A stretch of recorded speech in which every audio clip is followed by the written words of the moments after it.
Hi, this is Jamal Hall and welcome to Awkward Thumbs, where they teach us about backyard gardening.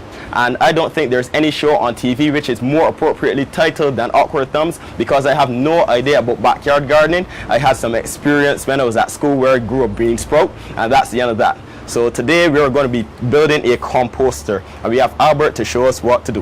Yeah, thank you. Today I'm going to give you some tips on how to really start a compost or how to make a compost. It is not rocket science. The idea is to use or recycle all the materials that you have around your house. Okay, I don't really have a lot of room. I was actually thinking about putting mine on my roof. Is that safe to do? Where should I really place this composter for the best results?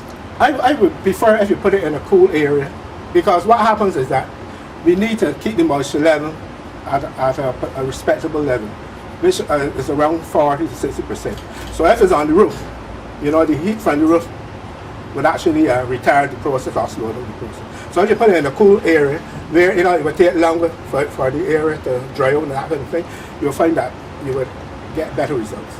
So if you have a small area now, you could put it in a corner of the garden wall or anything like that, because you might not want it to be in your way or to impede anything that you're doing. So you look for a safe area, an area that is free, and you try a nice location that would be easily to access it. Can you show me how to fill it? Because I don't know if you fill it right to the top. I don't know. So can you give me an example of how much to put in?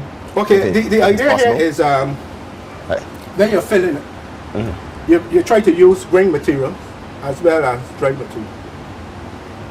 Because the reason for that, the dry material, you will get microactivity right away.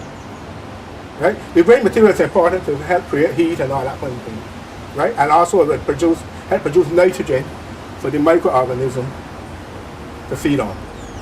Because the microorganisms must be fed also for them to actually do their work. The ratio should be actually a 30 to 1 ratio. And once you have the ratio right, you will get fast decomposition. Okay. And you must make sure, as I want to make sure that you understand this, the moisture level must be always adequate to get good results. And that should be around 60%. So Albert, how much compost do I really fill this with? Because this is a relatively large drum, so can you show me?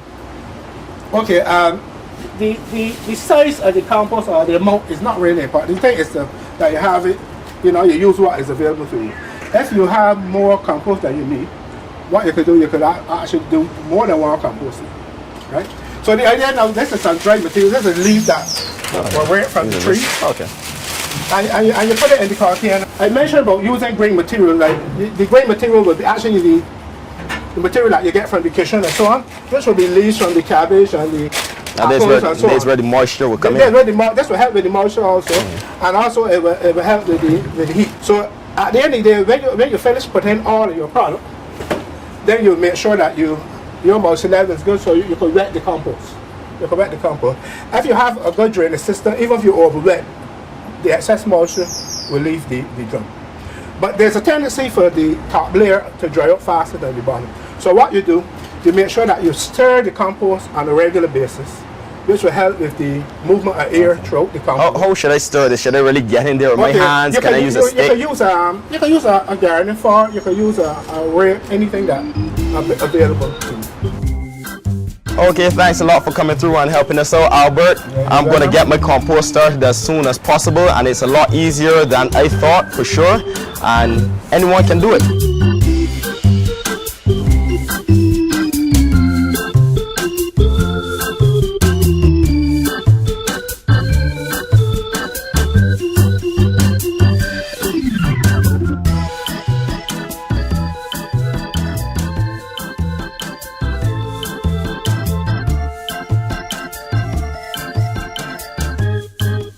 Turning awkward thumbs into green thumbs.